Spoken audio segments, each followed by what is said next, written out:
I am about to tell the story of the most memorable war in history. That, namely, which was fought by Carthage under the leadership of Hannibal against Rome.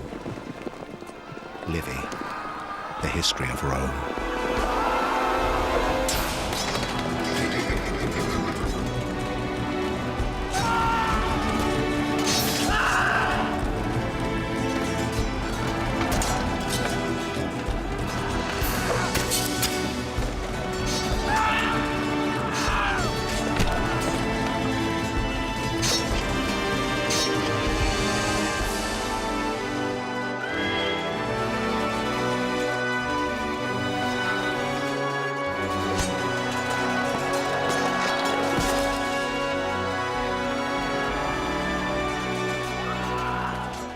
Hannibal the Carthaginian was one of the greatest generals the world has seen.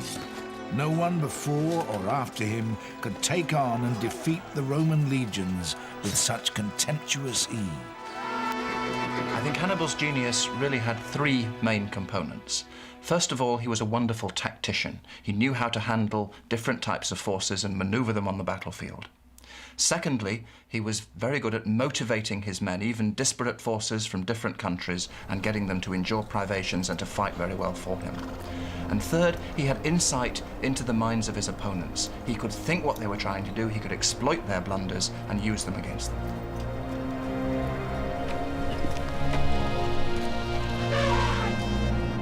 In a campaign that has become a legend, Hannibal marched his forces over the Alps and turned Italy into a battlefield.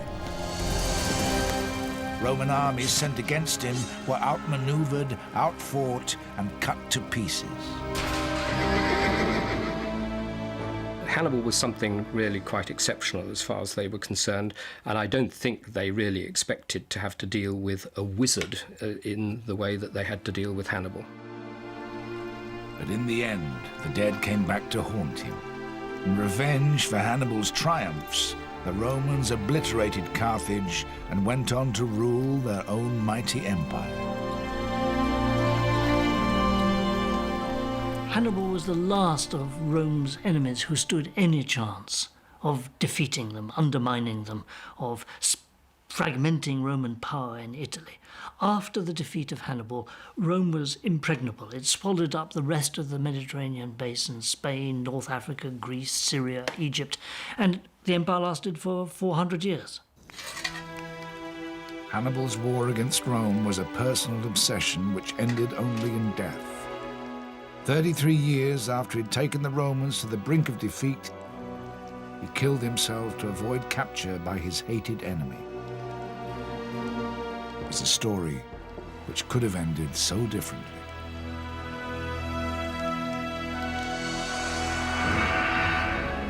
At the start of the 3rd century BC, the political map of the Mediterranean was still in formation.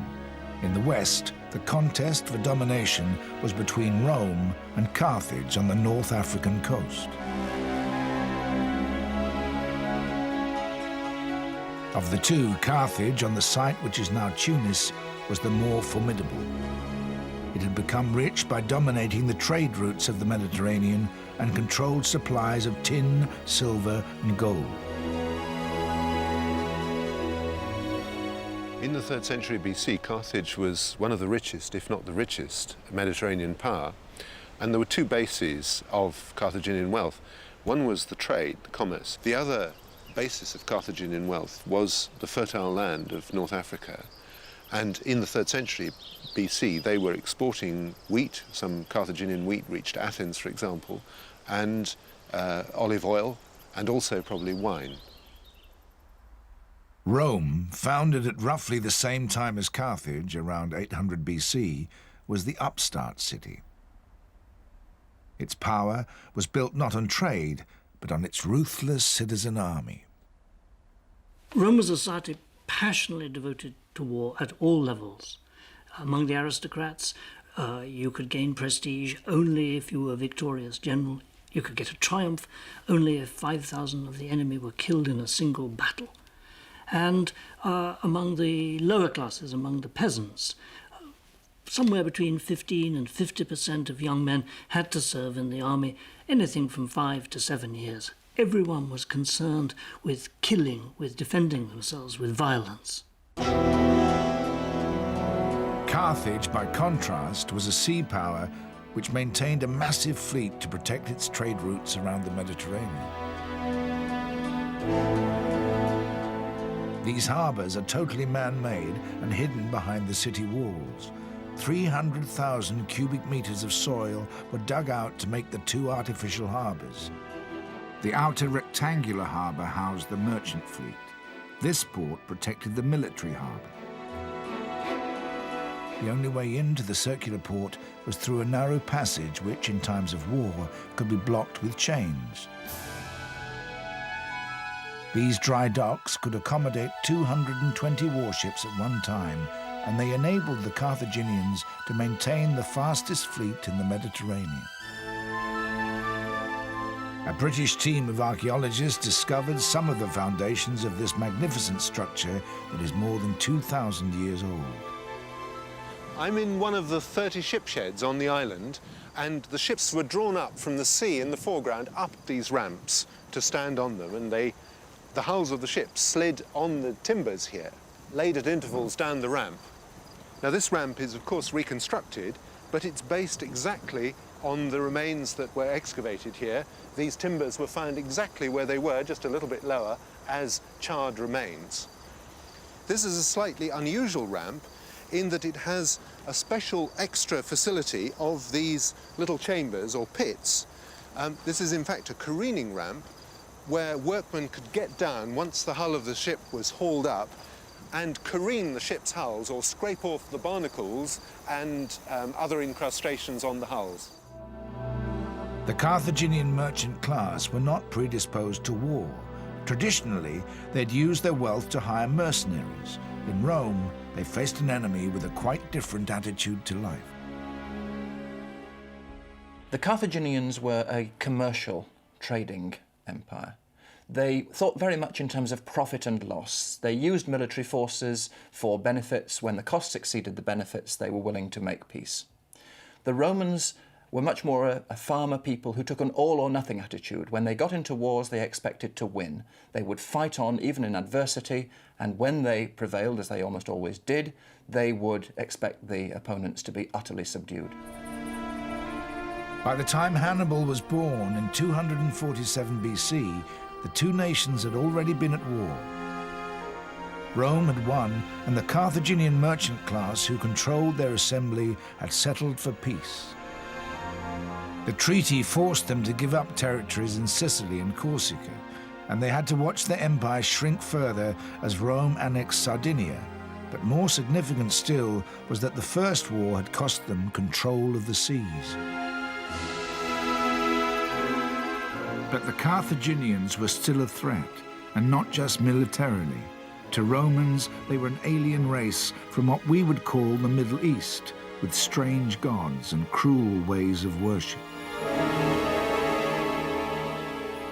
There were two very important and rather different elements in ancient religion, one of which was to adore a deity, and this was usually done by making a very precious and beautiful statue and putting it inside a beautiful and lavishly built building. And this, of course, is very familiar to us in the form of Greek and Roman temples. The other, which was particularly favoured by the Carthaginians, was to engage in a collective act of sacrifice. We must imagine there was an altar on which animals, and in some cases young human beings, might have been sacrificed. Now, we know that this temple in Roman times was dedicated to Saturn, and Saturn is the equivalent of the Carthaginian god Baal, and Baal was the most important god for giving sacrifices, and it was to Baal and his consort Tanit that in Carthage the babies were sacrificed in the sanctuary there. Legend has it that when Hannibal was a boy, he was taken by his father to the temple of one such god, Melkart, and there made to swear undying hatred of Rome. His father, Hamilcar, was from the aristocratic Barca family, soldiers who despised the merchant class for their appeasement policy.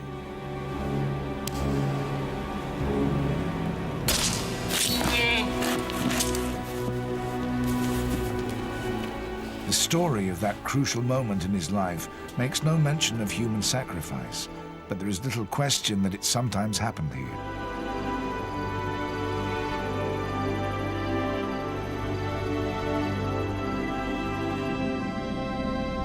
In this sanctuary, archaeologists have uncovered chilling evidence of the part it played in Carthaginian life. Gravestones or steles with inscriptions that actually record the name and age of the child sacrificed and in what cause they died.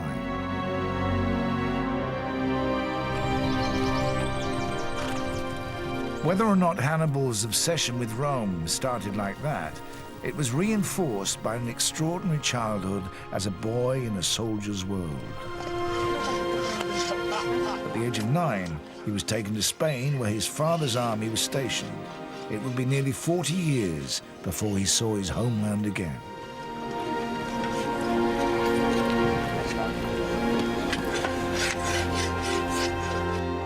The First War with Rome had left Carthage with a foothold in southern Spain. Hamilcar wanted to consolidate their hold on it and lay the foundations of a new empire to make up for the lands the merchants back home had given away. The Mediterranean really consists at that time of power blocks. There's Egypt, Syria, there's Greece, Italy, Spain, and North Africa. Each has roughly the same population, 6 million. And Spain was particularly powerful. It was politically fragmented, but it had a huge resource, silver mines to make money. And money was the strength with which you could pay armies. And we know the silver mines were active, curiously, because of recent research in the Greenland ice cap. Basically, you drill through the ice cap and you can get to Roman levels, and you can find lead pollution. Lead and silver are mined together, and you can estimate the volume of lead-silver mining in Spain in the 3rd century. They were very busy. A lot of silver was mined. It was a huge resource that Carthage had captured. Throughout his teenage years, Hannibal lived a soldier's life at his father's side. It was a masterclass in the skills of leading an army. The immediate task for the Carthaginian expeditionary force was to tighten their grip on the Iberian Peninsula. But no one was in any doubt as to who the eventual target was: Rome. In 229, when Hannibal was just 18, his charismatic father, Hamilcar, was killed in battle against Iberian tribesmen. On his death, command of the army passed to his son-in-law, Hasdrubal. Hasdrubal could see the military genius of his young kinsman and put Hannibal in charge of the cavalry, vital experience for the years ahead. 8 years later, Hannibal took another step closer when Hasdrubal paid the penalty for punishing one of his subordinates by torture. In that sword thrust, Hannibal's moment had come.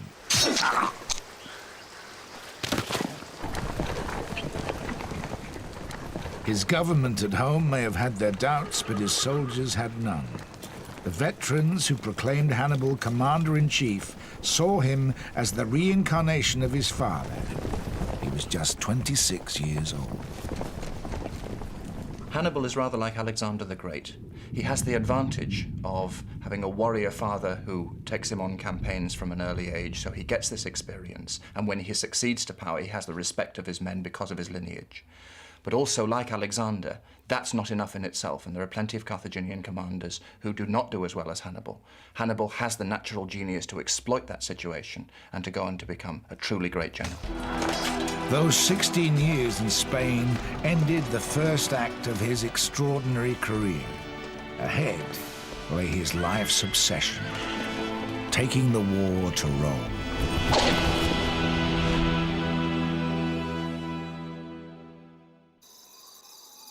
Unlike Athens or Rome, Carthage has left few traces. What has been excavated 2,000 years later offers just a few glimpses of its greatness.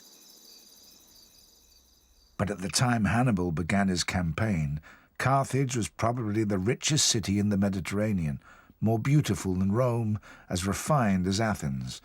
And although it's Rome that is now famed for its engineering, in those days Carthage was streets ahead. We're in this planned city block up on the Byrsa hill at Carthage. And this is of interest because it dates pretty much from the time of Hannibal, towards the end of his life, and it's a neatly planned rectilinear block designed for buildings in multiple occupation. Small traders and artisans and people who weren't the richest people but had some wealth. I think we must imagine this building as being at least 2 stories high, if not 3 stories high. Appian says, that one of the writers about Carthage, says that there were buildings as much as 6 stories high in Carthage. Beneath the floor of the room and beneath the floor of the courtyard where I am is the water storage facility, and this is one of the most sophisticated features of these buildings. Here is the wellhead from which you could come down and draw out water with your bucket.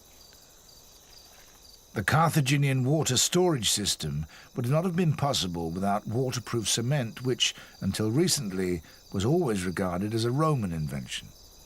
The other feature, where in many ways Carthage was at least the equal, if not ahead of the Romans at this stage, is in the waterproof mortar which lines the side of the cistern. This one is about 7 meters deep, I think, and about 4 meters long, which means its capacity would be about 30 cubic meters.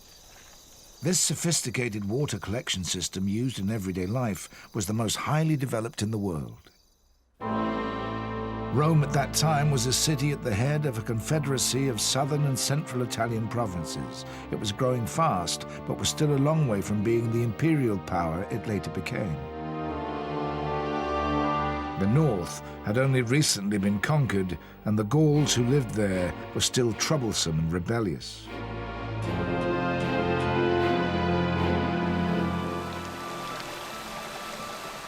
Back in Spain, Hannibal knew the Romans were the growing power in the region, but he didn't believe they were invincible.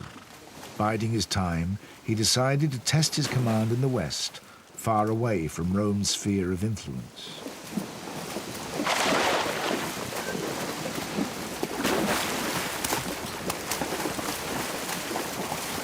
Hannibal took his army up to the river Tagus. Facing him was a much larger force of Iberians. Legends report that crossing secretly at night, he took the enemy by surprise and had victory in his pocket by lunchtime with few losses.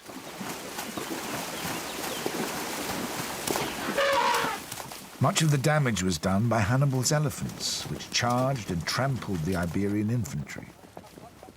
Elephants were the Carthaginian special weapon, normally docile creatures. All these were specially trained for war. On the day of a battle, they were fed a diet of figs. This provoked a skin allergy similar to human eczema, which made them bad-tempered and hostile. They were also given alcohol, which encouraged them to charge into enemy ranks. Hannibal wins his first battlefield victory by using the terrain, sheltering behind a river against this massive Spanish tribesman, and also using combined arms, his elephants and his cavalry, to discomfort the enemy infantry. Both of these, the use of terrain and the use of different forces, are foretastes of what is to come later against the Romans. News of Hannibal's victory travelled back to Rome. In response, they strengthened an existing treaty with the city of Saguntum.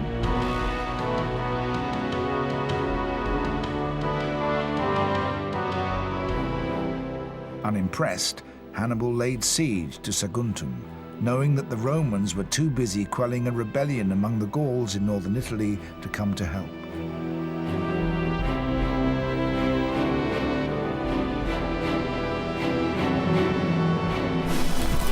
After 8 months, the city fell.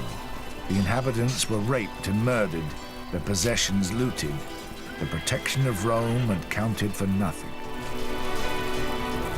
Saguntum is important in several ways.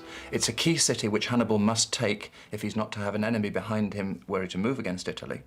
It gives Hannibal a taste of the problems of conducting a siege, even against a relatively minor city. It was too much for the Romans. They sent ambassadors to the Carthaginian assembly and demanded that Hannibal be handed over to them to face Roman justice. The merchant leaders of Carthage were not looking for trouble. This was a demand too far. They said no, and the two rivals were once again at war. Hannibal was about to spring his first surprise. Instead of waiting for a Roman army to attack him, either in Spain or Africa, he was going to attack Italy direct. His object was to carry the war to Rome itself and destroy them before they could destroy Carthage. The Romans were overconfident. They believed that they simply needed to invade Spain and Africa, win a victory, and the war would be won. They had control of the sea since the First Punic War. They'd seized it from Carthage. That was the normal way to move such long distances. Therefore, the idea that Hannibal would take a large army through unconquered tribal territory over two great ranges of mountains to attack them in their home base of Italy must have seemed unthinkable. But thinking the unthinkable was Hannibal's trademark. His genius was to see that Italy was Rome's most vulnerable spot. Not only was their coalition of Italian towns still loose, but in the north, the Gauls who lived south of the Alps had only recently been conquered and were ripe for revolt.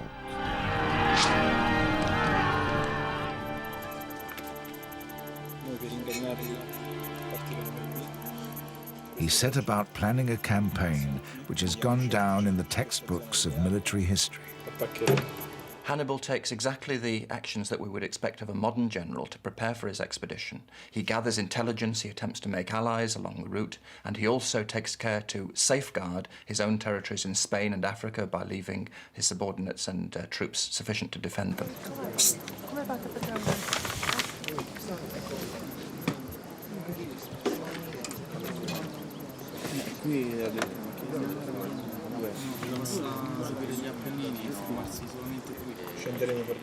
In great secrecy, Hannibal conferred with envoys from Gallic tribes in France. If he could get them to join him, he wouldn't have to fight his way to the Alps. He also met with Gauls from the Po Valley in northern Italy, whom he hoped would rebel against Rome and join his army. His eventual plan was to get the whole Italian coalition to defect to his side. Only in that very year, 218, the Romans had established two new colonies on the Po, and he wanted to know what sort of a welcome he would have if and when he arrived.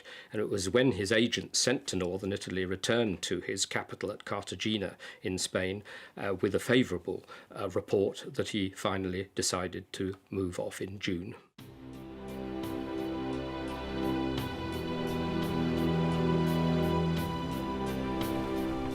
And so Hannibal left Spain with about 90,000 troops and a strike force of 34 elephants.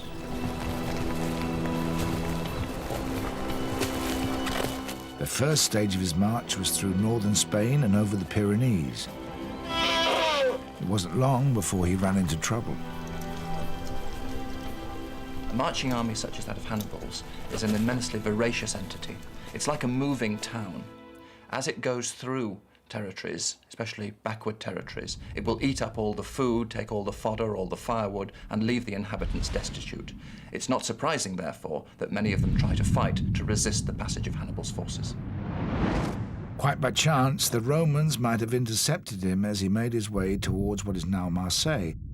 But as usual, his intelligence was better than theirs, and he escaped. Roman dispositions at the beginning of the war show quite conclusively that they had no idea that Hannibal was going to invade Italy over the Alps. They sent one army to Spain and one army to Sicily with the idea of invading Africa. Indeed, it wasn't until the army destined for Spain came to anchor near the mouth of the Rhone that they heard that Hannibal was on his way. And the first news they had was Hannibal was crossing the Pyrenees, whereas in fact, of course, Hannibal was crossing the Rhone a few hundred miles north of where they were. But he paid a price for eluding them. The elephants were terrified of the fast-flowing Rhone, which is between 200 and 500 meters wide at that point. We do not know how many elephants were lost in the river, but Polybius tells us that many elephant drivers drowned when the animals fell off the rafts.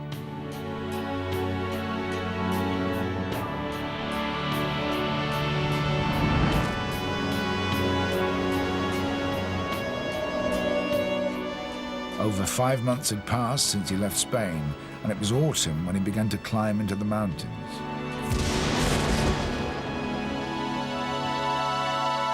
By then it was freezing, particularly at night. His soldiers, most of them brought up in Spain and Africa, suffered terribly. top of that, they came under attack from local tribesmen.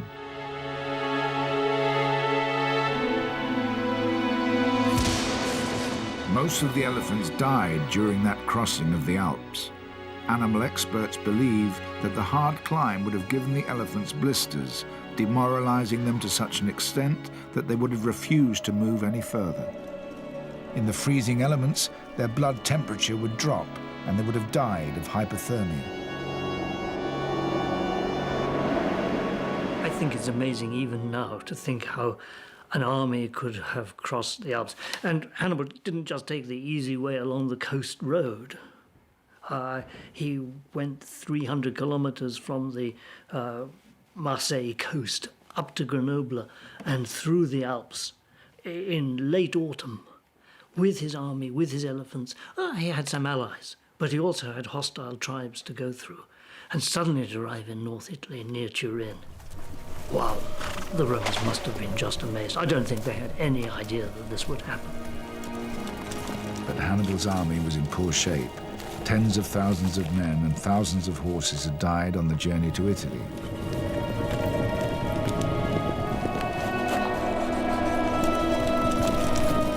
He now commanded about 20,000 half-starved soldiers, 6,000 cavalrymen on bony horses, and a few elephants.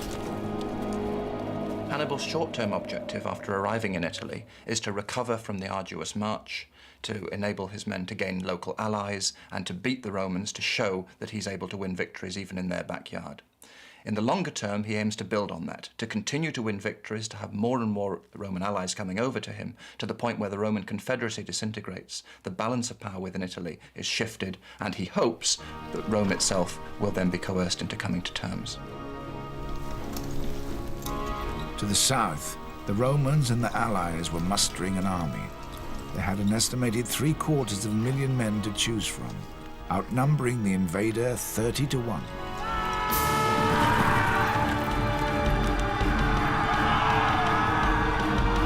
But Hannibal's forces were growing as the rebellious Gauls flocked to his side, 5,000 cavalry and 10,000 on foot. The historians who told Hannibal's story saw it from the Roman point of view. He is crafty, deceitful, and cruel. But even they acknowledge his extraordinary genius for motivating men. Livy tells the story of how he converted this exhausted crew of mercenaries, regulars, new recruits, and hangers-on into a fighting force. With so many languages under his command, plain words were useless. Instead, he set up some unmistakable theatre. Livy describes how prisoners of war taken in the Alps were given an option: fight for freedom or be slaves for life.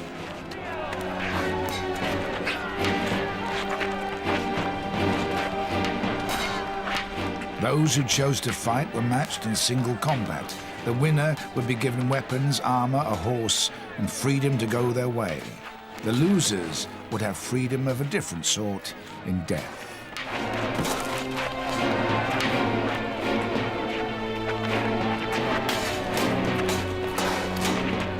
The message to his army was clear.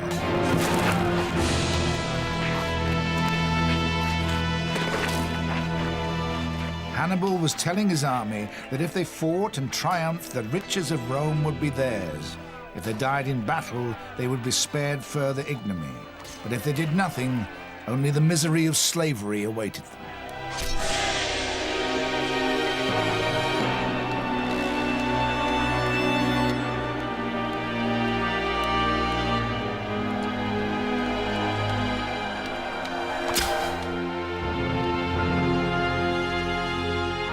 Back in Rome, they were preparing to smash this upstart invader. Each year, the people elected 2 consuls with equal powers. Their office gave them the right to raise and lead an army. It was a chance to make their name immortal. Every Roman general needs a victory. And if you win, it's the glory for you and for your family forever. And if you lose, well, that's tough. One of that year's consuls was Tiberius Sempronius, an inexperienced commander. Hannibal prepared for battle near the Trebia River, while Sempronius was rushing north with an army of 40,000 men.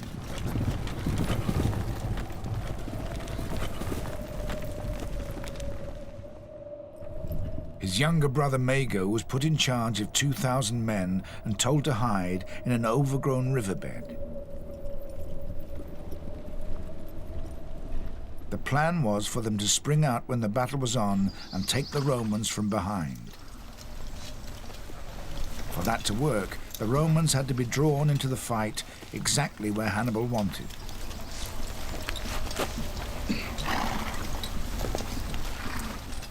He ordered his troops to breakfast early.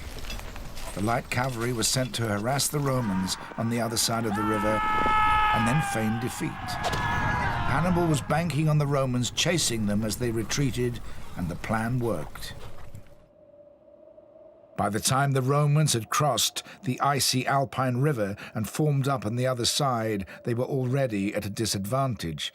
Hannibal's well-fed and rested force marched forward, infantry in the middle, with elephants and cavalry on each flank. At Trebia, Hannibal uses the freezing river to put the Romans in most serious difficulty. He managed to manipulate the consuls and the Roman army so that they crossed the river just after dawn. The men were so cold that they could hardly hold their weapons. And then they had to face Hannibal's troops, who were warm and well prepared. The knockout blow was delivered by Mago. At the crucial moment, his troops charged out. The Roman legions were surrounded and their fate sealed.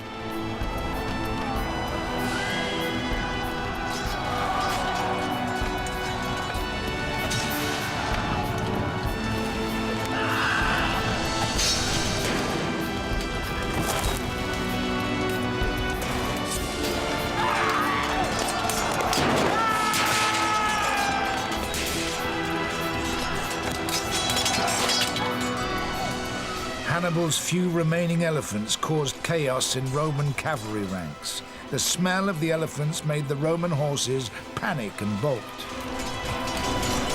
In fact, the Battle of Trebia was the last time elephants played any significant role in Hannibal's Italian campaign.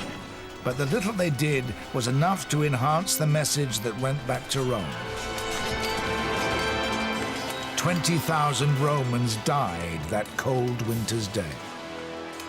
Hannibal wins the Battle of the Trebia by a combination of tactics which are characteristic of his generalship. He makes sure that the Romans are fighting on an empty stomach. He has ambushers who come out behind the Romans at the critical moment, and he uses his cavalry and his elephants to encircle the Roman army and all but annihilate it. The effect of this on the Romans is that they are shocked, of course, to see that their main army has been defeated, but they have plenty more forces, and it does not initially dent their resolve to confront Hannibal and beat him the next time.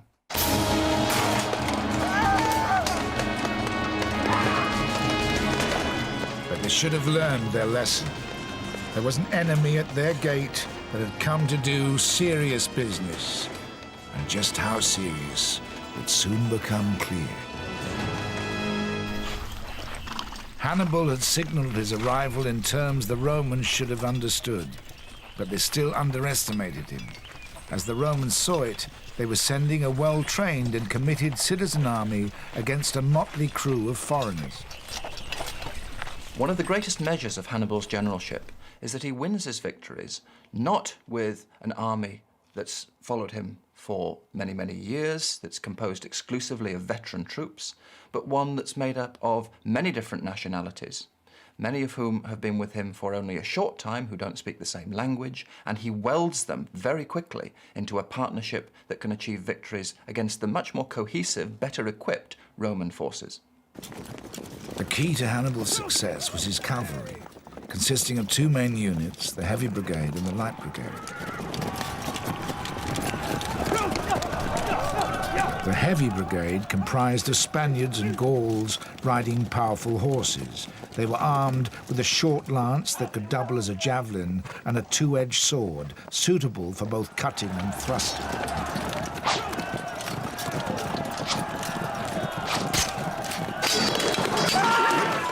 Numidian horsemen from North Africa formed the Light Brigade. This elite corps was the best cavalry of their age. They had very light and basic weapons consisting of a few javelins, a dagger, and a short sword. The sword was terrifyingly effective in the hands of these horsemen. When the Numidian cavalry attacked fleeing infantry, they would often slash the hamstrings of the unfortunate enemy, immobilizing them and taking them out of the battle. The helpless men were left to die a slow, agonizing death, or were finished off later.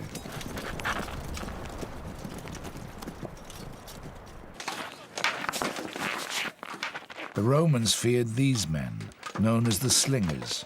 They hurled stones and lead bullets at their enemies with deadly accuracy.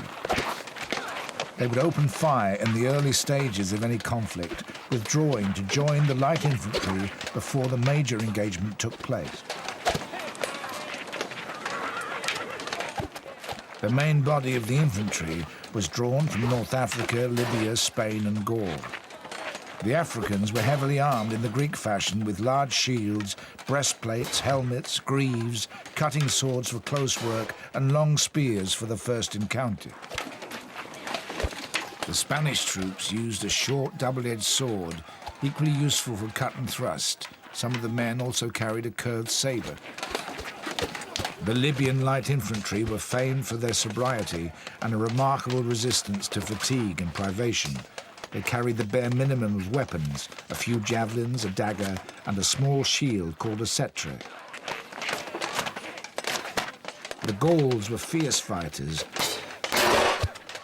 Hannibal used them as shock troops for the front line for his infantry, and they suffered the heaviest casualties. Many of Hannibal's men now trained with Roman swords. At Trebia, Hannibal had seen how good they were for hand-to-hand fighting. He wasted no time in collecting them up and issuing them to his infantry. Such was the army that Hannibal led across the Apennine Mountains in the spring of 217 BC. There were two possible routes through the mountains. The Roman consuls for that year, Flaminius and Geminus, each took an army to meet him. Their plan was to maneuver Hannibal into a position where both the armies could engage him at once. Flaminius allowed Hannibal through the pass, then set off in pursuit, hoping to drive him towards Geminus's army. But Hannibal could see the trap and was determined to keep the two armies apart. To force Flaminius's hand, Hannibal set about pillaging the fertile Chianti region.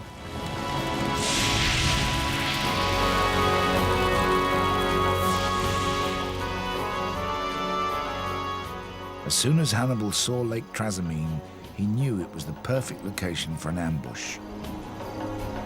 2,000 years ago, the water level was higher than it is today. This path, called by locals Malpasso, Bad Step, was almost at the water's edge. Malpasso was the only way through a small valley surrounded by steep hills on one side and the lake on the other. Hannibal positioned his troops in the woods around the small valley. He then ordered a party of his men to make camp on the furthest hill and, as night fell, to light as many fires as they could. The trap was sprung. As soon as the Romans saw the fires in the distance, they assumed that Hannibal's army was trying to escape. In the case of Trasimene, this was an area which, as Livy says, was naturally made for ambushes. The trick here was that no general really expects to be ambushed when he's in command of something like 25,000 men, as Flaminius was. Indeed, he probably thought, if anything, that Hannibal was walking into a trap rather than himself. It was an ambush on a gigantic scale, and one finds it difficult to think of a parallel in military history for one on such a scale.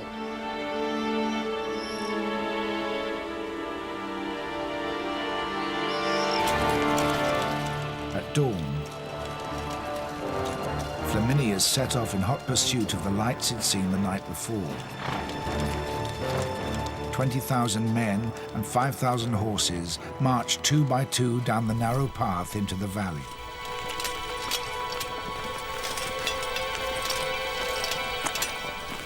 What happens at the Trasimene is a classic ambush. Flaminius, with a sizable army, is pursuing Hannibal, who he thinks is fleeing. Flaminius is hurrying along the shore of the lake to catch up and force a battle and hopefully win. Unfortunately for him, Hannibal has hidden his men very cleverly along the lake shore, using the terrain.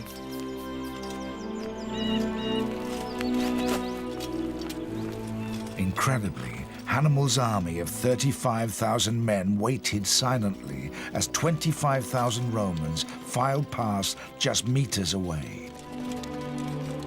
Among them were Gauls whose families had been massacred 2 years before by an army under Flaminius's command. They were itching for revenge. The Carthaginian cavalry sealed the trap by blocking the end of the path. When Hannibal was ready, he gave the order to attack.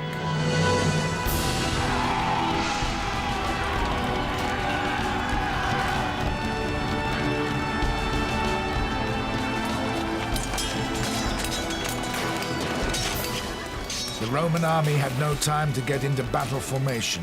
Most men were slaughtered before they knew what was happening. Livy, in his History of Rome, tells how a Gaul named Icarius recognized the armor of the commander who had lain waste his homeland. He made his way through the battle and killed Consul Flaminius with his lance.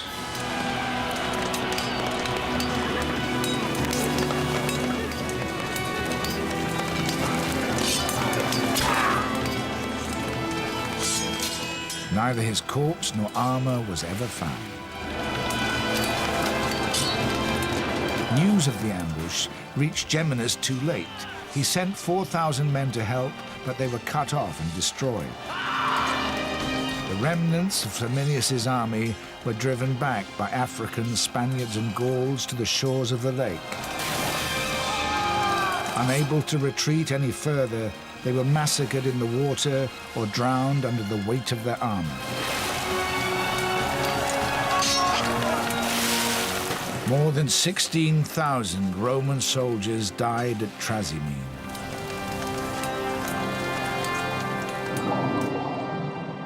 Hannibal's great achievement at Trasimene is the scale of the ambush which he pulls off. Ambushes are common in warfare between forces of a few dozen men. What Hannibal does is to conceal an army of several tens of thousands on a hillside and to enforce such discipline that they do not give their presence away by noise, by a premature attack, despite the nerves they must have felt. It's a great tribute to his own eye for ground and to the discipline which he can encourage in such an army. The other thing Hannibal wanted to encourage was the disintegration of Rome's federation of Italian cities.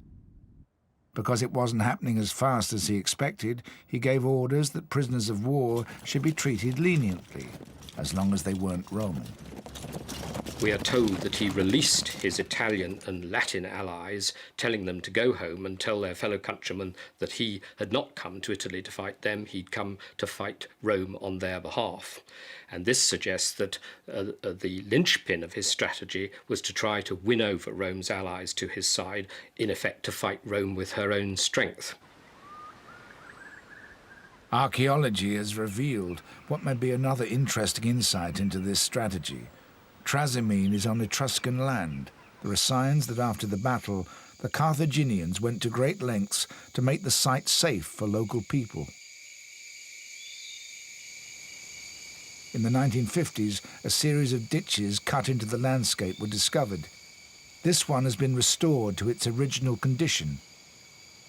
Archaeologists believe these ovens were part of a system that Hannibal devised for burning the thousands of corpses, which would have caused epidemics if left to rot. These are some of the cremation ovens. They're of a truncated cone or ovoid shape, 5 or 6 meters deep, with a diameter of 4 or 5 meters. According to the archaeologist Susini, they were used for burning the bodies of soldiers who'd fallen in battle. The Carthaginians used a simple method. They would lay tree trunks and branches across the top and put the corpses over them. Then fires would be lit in the pits underneath. The heat and the flames would consume the bodies, and then the ash would collapse into the bottom. Then the whole process was repeated again and again.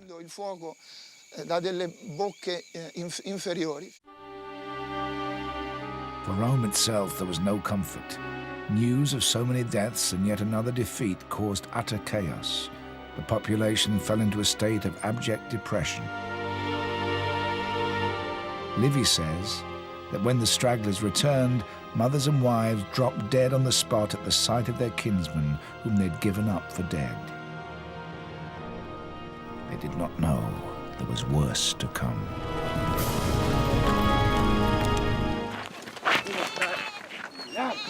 Hannibal's main problem by now was feeding his army. There were farms to raid and crops to steal, but despite his victories, Rome's allies were not all defecting to his side. And he now faced an unexpected development.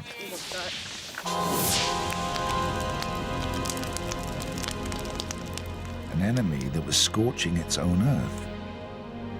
It was the strategy of Quintus Fabius Maximus, who was now in charge of the Roman war effort.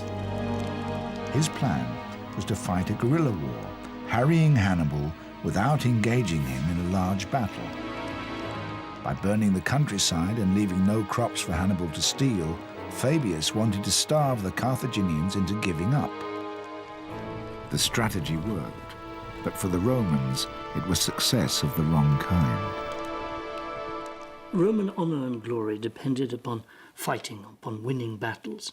Fabius' tactic of delaying, of destroying land so that Hannibal didn't have food to live off, of holding back, shadowing him rather than fighting him, must have appeared extraordinarily strange, as though suddenly we were to say, no, we won't enter this World Cup, our team will be better in 4 years' time. It would be unheard of. We must go and fight. And so it wasn't just the aristocrats in Rome. It was that everyone must have carped and sneered and said, you're a coward, you must fight. That's the Roman tradition. So they nicknamed Fabius the Delayer and let Hannibal off the hook. The Romans are their own worst enemies. They are very uncomfortable with this Fabian strategy of delay, especially because it means their own farmlands being ruined by Hannibal while they stand back and do nothing. Therefore, after a few months, new consuls come into power who decide that the best way to tackle Hannibal is through traditional Roman means, amassing a vast army in an open field and crushing him. Early in the summer of 216 BC, the food situation was getting desperate for the Carthaginians. Hannibal's solution was to come here, to a Roman army grain store at Cannae in the far south of Italy. Hannibal captured this fortified town, restocked his supplies, and prepared to meet his enemy face to face on the open battlefield. On learning that the Carthaginians had captured the Cannae supply depot, the newly elected Roman consuls led 2 massive armies to annihilate Hannibal once and for all. Their force consisted of 86,000 men. Hannibal had 50,000. But the Romans still didn't understand what they were up against. The Roman army was still fighting in a very archaic way, relying on the strength of the group, while Hannibal, who came from a very different background, had Alexander the Great as his role model. Hannibal fought using a combined force of cavalry and infantry, with one force supporting the other. These tactics were totally incomprehensible to the Romans. The Romans were confident that in the open battlefield they would prevail by sheer weight of numbers, but once again, Hannibal used the terrain to help him. He set up his camp with his back towards the wind known today as the Lebecchio, so that the Romans would receive its dust-laden gusts full in the face. He then put his master plan into action. Perhaps the most amazing part of Hannibal's achievement at Cannae is that his encirclement occurs not with a larger army than the Romans had, but with an army only about half their size. It's a battle that has gone down in the annals of military history, still studied by budding generals today. Cannae was Hannibal's masterpiece. As the two armies lined up, the Roman plan was simple: to use their superior infantry numbers to punch through the much weaker Carthaginian line. But Hannibal had cleverly placed a screen of slingers and javelin throwers in front of his infantry, and they won the first blood of the day when the Roman consul Aemilius Paulus was severely wounded by a missile hurled from a slinger. The skirmishing had another function: to obscure the layout of Hannibal's forces from the Romans. It put his tough Gallic foot soldiers in the center to take the brunt of the attack, but held his crack African infantry slightly further back on each flank. Near the hills were his Numidian cavalry, up against a more or less equal force of Roman light cavalry. Near the river were his heavy cavalry of Spaniards and Gauls. They outnumbered the Roman heavy cavalry 3-1. Hannibal's plan was to draw the Roman attack towards the shallow crescent of Gauls at the center of his line, so as the armies closed, the African infantry on each flank held back slightly.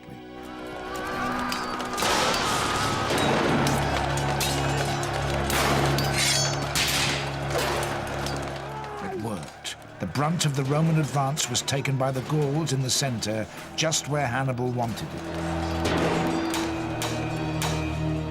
Over near the hills, it was stalemate. The light cavalry squadrons were evenly matched. But down by the river, the Roman cavalry was in desperate straits. It was a bitter fight, but the numbers opposing them were simply too great. They were pushed back along the riverbank, and finally they turned and were routed. At this point came the most convincing evidence of Hannibal's uncanny ability to exert iron discipline in the heat of battle. Rather than pursuing the fleeing Roman cavalry, the Carthaginian cavalry turned across the battlefield towards the other flank.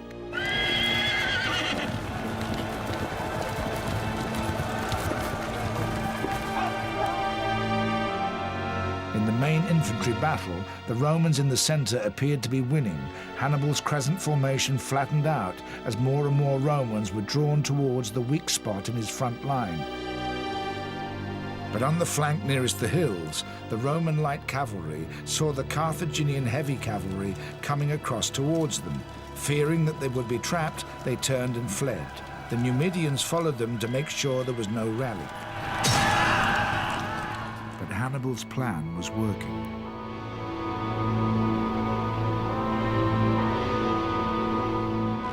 As more and more Romans drove towards where they thought the breakthrough would come, the field cleared in front of the Carthaginian heavy infantry on the flanks. Suddenly, the Romans were being encircled. They found themselves being assailed from 3 sides at once, bunched together with no room to swing their swords. Not only that, but Hannibal's heavy cavalry now turned and attacked the rear of the Roman infantry. The Romans were now being attacked from all sides. They were still numerically stronger, but they were caught in a vice, and the battle became a massacre.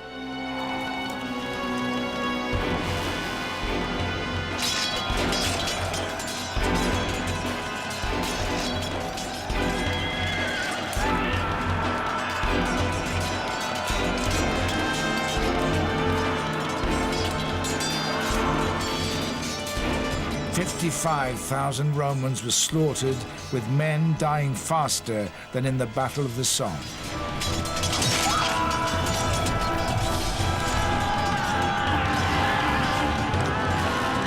The ancient historian Polybius describes in graphic detail the fate of the Roman army. As the outer ranks continued to fall, the rest were gradually huddled in and surrounded. They finally all were killed where they stood. While this murderous combat was going on, the Numidians, following up the fleeing cavalry, killed most of them and unseated the rest. Polybius, the Histories. On that day, around 60,000 Romans perished. Both consuls died, as did all the officers. And so it was. An entire generation fell on the battlefield at Cannae. This small memorial is all that commemorates one of the greatest battles of all time.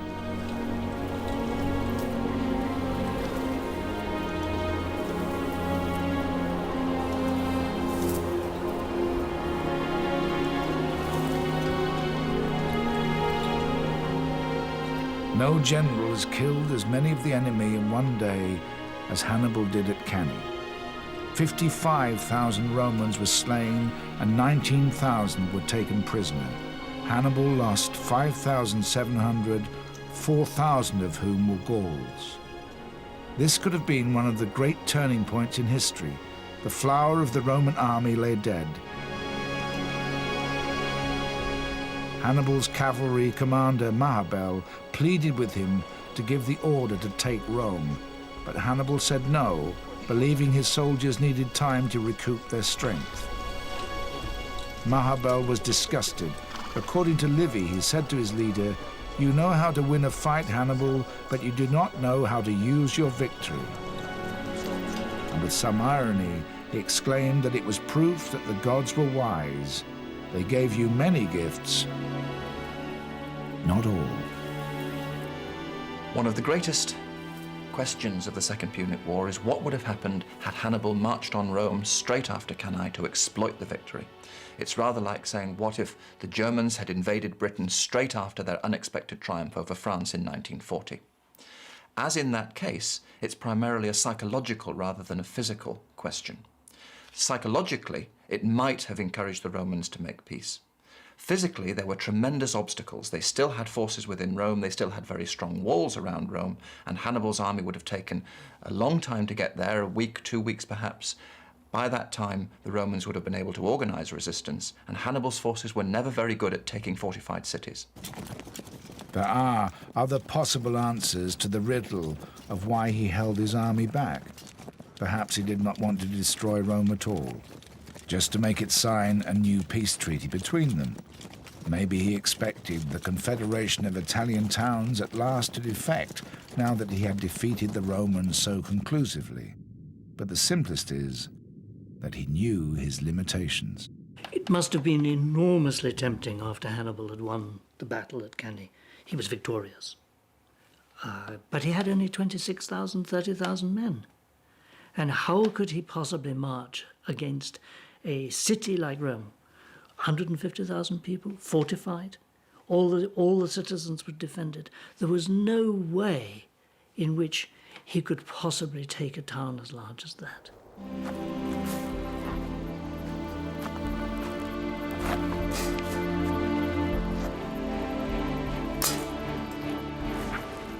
The siege may have been unproductive, but Hannibal had other plans. According to Livy, he ordered his troops to take all the rings they found in the fingers of dead Romans and put them in a sack. The sack was given to Mago, Hannibal's youngest brother. "Deliver them to the Carthaginian Senate," said Hannibal, "with a message from me."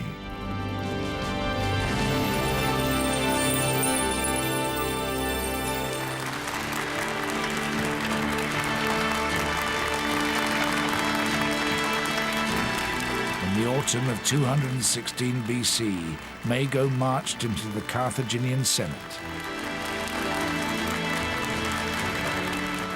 He proclaimed to the jubilant crowd, "Hannibal has just destroyed the Roman army. Send us reinforcements and Hannibal will finish Rome for good."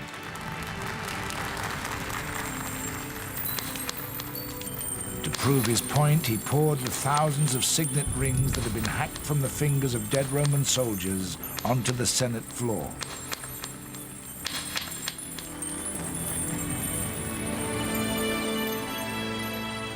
But the Senate dithered and prevaricated, and it was a delay that defined the history of Europe. By the time any supplies arrived, they were too late. Rome's worst moment of crisis had passed, and those cautious leaders had unknowingly sounded their own death knell.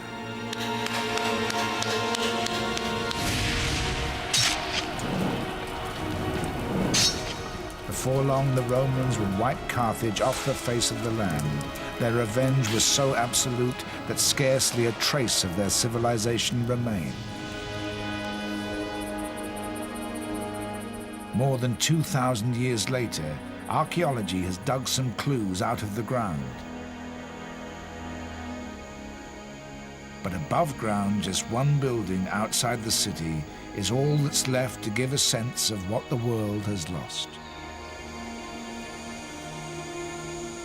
This is the only building in North Africa which has stood from Hannibal's time to the present day. And this is the tomb of a local chieftain, a guy called Ataban. He was alive almost exactly at the same time as Hannibal. So this is a monument that Hannibal himself would have been very familiar with. It's very interesting as a piece of architecture because it shows exactly the mix of cultures that the Phoenicians, the Carthaginians, took in their architecture. It looks quite Greek. I mean, at once one can see the fluted columns on the second story of it, Ionic columns there, lifted directly from Greece, and the whole masonry of it, the rather finely cut stone blocks, and particularly the alternation between the very tall courses of stones and the rather squat, thin ones, this is Greek. But then there are also other elements here which are Egyptian. And in particular, on the ground floor here, there are these capitals in the corner which have a little volute, and just above, instead of a normal cornice, there's a hollowed out cornice, which is very much a feature of Egyptian architecture, as found on Egyptian temples. And at the very top of the whole thing is a lion on top of the pyramid, symbolizing the sky.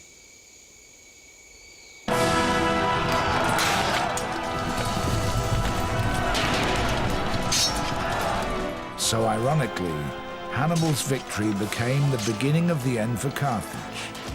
He was 30 when he stood on the battlefield at Cannae and still had half his life to live. It would all be spent fighting the enemy he had sworn to hate.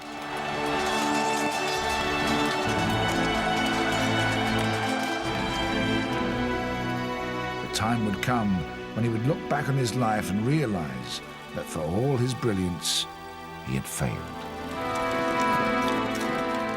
After the disaster at Cannae, the Romans' first decision was to put Quintus Fabius back in command. Now everyone realized that the tactics of delay and harry were the only means to confront a tactical genius like Hannibal. It took them more than a decade, but eventually the Romans fought their way back through a long and arduous guerrilla war. How on earth did Hannibal manage to hang on in Italy for 13 years after the Battle of Cannae? He must have been desperate, miserable, unable to fight a real battle, the Romans refusing to face up to him in a large battle in Italy, and the Romans having the sense to open a second front, to attack Spain, which was the only place from which he could be reinforced. Hannibal must have known that his dream was ending. Even then, his power base in Spain was under threat, while Rome's among the towns of Italy was holding firm. The lack of commitment from Carthage itself was fatal. Even those who had witnessed his triumphs knew now that time was on Rome's side. Hannibal's greatest strategic failure was that he did not encourage the scale of defections which he had hoped for among the Roman allies. I think his miscalculation was for two reasons. First, that he perhaps expected the Roman Confederation to be as weak as the Carthaginian alliances proved to be when the Romans invaded Spain and Africa. And second, that it was his only hope. That was the only strategy that offered any chance of beating the Romans. 7 years after Cannae, the Roman army in Spain took Hannibal's power base at Cartagena. In doing so, they cut off what had become the Carthaginians' main source of wealth and Hannibal's only source of reinforcements. The troops stationed in Spain did manage to escape, not back home, but across the Alps to Italy. They were commanded by Hannibal's other brother, Hasdrubal, and their plan was to meet up with Hannibal near Rome. It didn't work out. The Romans got wind of the plan and intercepted them in northern Italy.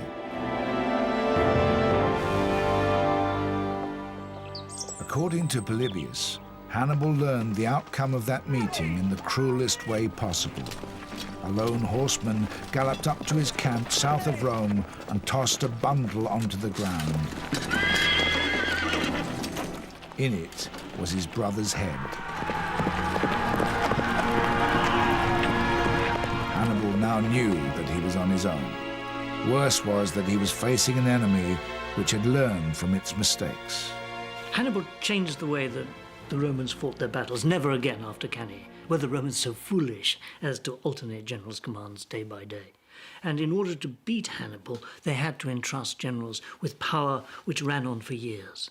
And the Romans could never have conquered the Mediterranean basin if they'd gone only for annual commands. So all the great Roman generals had commands. Julius Caesar, Pompey had commands which lasted for years. The first of those great Roman generals on which the empire was built was Scipio the Younger. Having mopped up the Carthaginians left in Spain, he turned his attention to beating the man he most admired. Hannibal has essentially run into a stalemate in Italy. But in order for Carthage to lose the war, the Romans need to break the Carthaginian monopoly on good generalship. They do this through the advent of Scipio the Younger, Scipio Africanus as he's to become, who has learnt through bitter experience at first hand what good generalship can do to Roman armies, having been present at some of Hannibal's victories. And in Spain, and then later in Africa, he uses his own genius to do the same to the Carthaginians as Hannibal had earlier done to the Romans. Scipio decided to ignore Hannibal's base in southern Italy and take the war to Africa. He knew this would eventually force Hannibal to abandon his long campaign and return home to defend Carthage. On the eve of the decisive battle, the two generals agreed to meet.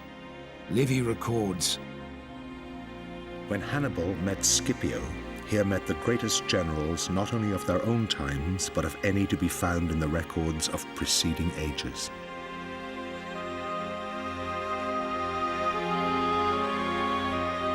Scipio held the trump card. He'd done a deal with Hannibal's Numidian cavalry. For the right money, they'd agreed to change sides, and Scipio needed time for them to arrive from Libya.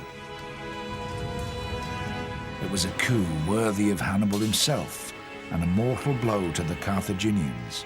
When the two sides met in battle at Zama, not even Hannibal's genius could save him from defeat. The year was 202 BC. The Second Punic War had lasted 16 years.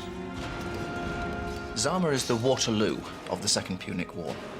Hannibal loses it for two reasons.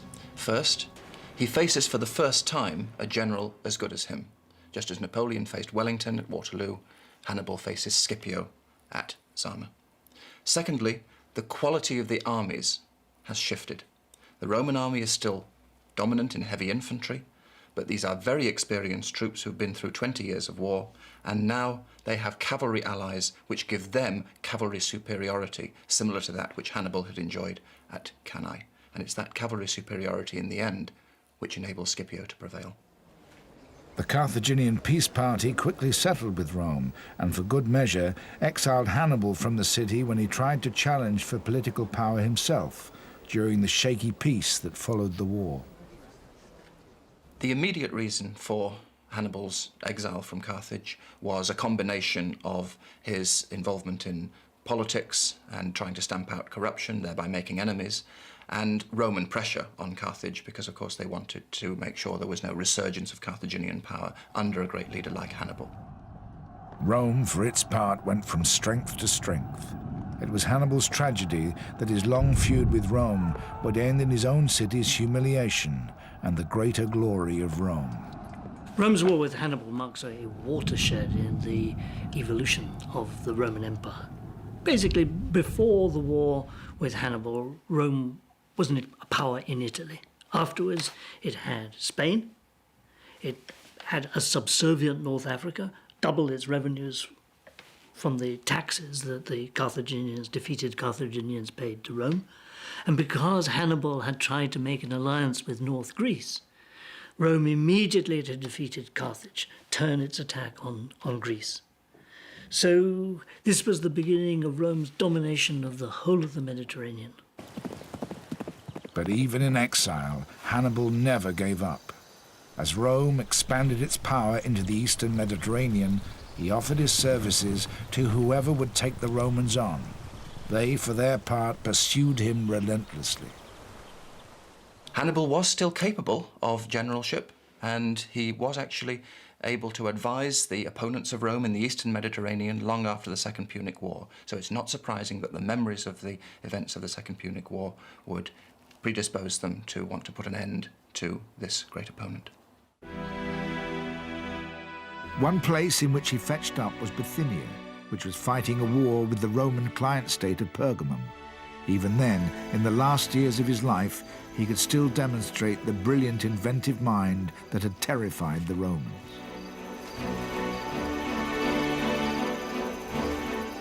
The battle was to be at sea. It occurred to Hannibal that in ships where oarsmen were naked, and that even the marines had little clothing, nothing could be more fearsome than the explosion on board of bombs of poisonous snakes.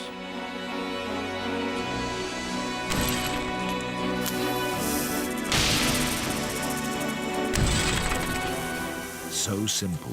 When the two fleets engaged and the pots exploded onto the decks, there was panic, and the Bithynians secured their victory.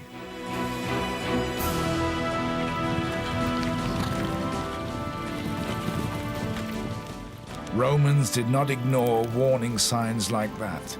On hearing of Hannibal's involvement in the battle, they sent an army to capture him. Eventually, he was cornered in the Bithynian village of Labissa.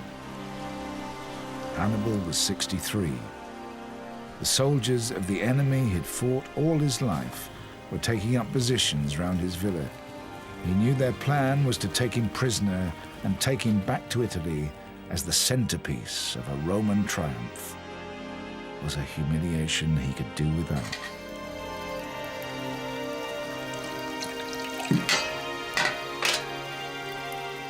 His final victory over them was to deprive them of that revenge.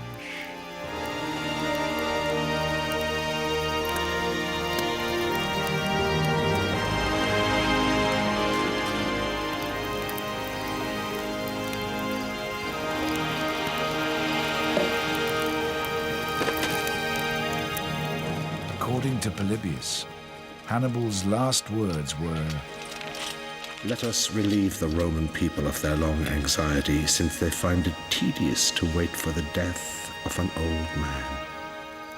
In retrospect, of course, you can see that Hannibal failed. But my God, what a glorious failure.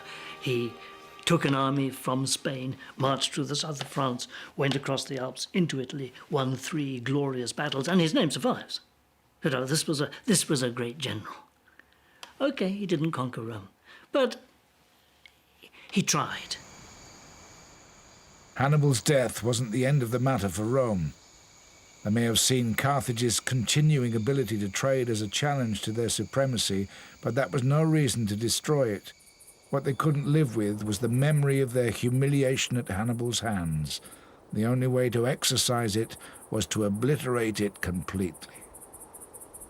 Romans are a destructive, conquering nation. They conquered the whole of the Mediterranean by violence, by killing people, by war. And the conquest of Carthage was one step on the way of making themselves the supreme power of the Mediterranean. They had nothing really to fear, but destroying towns was part of their imperial business.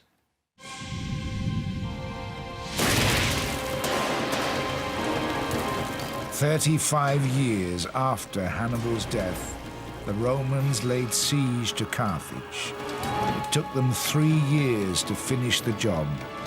They entered the city, murdered 450,000 people, and then burned it to the ground. The ruins were plowed over to express the final destruction. A curse was invoked with great solemnities upon anyone who might attempt to rebuild it. Of all that befell the Romans and Carthaginians, good or bad, the cause was one man and one mind: Hannibal.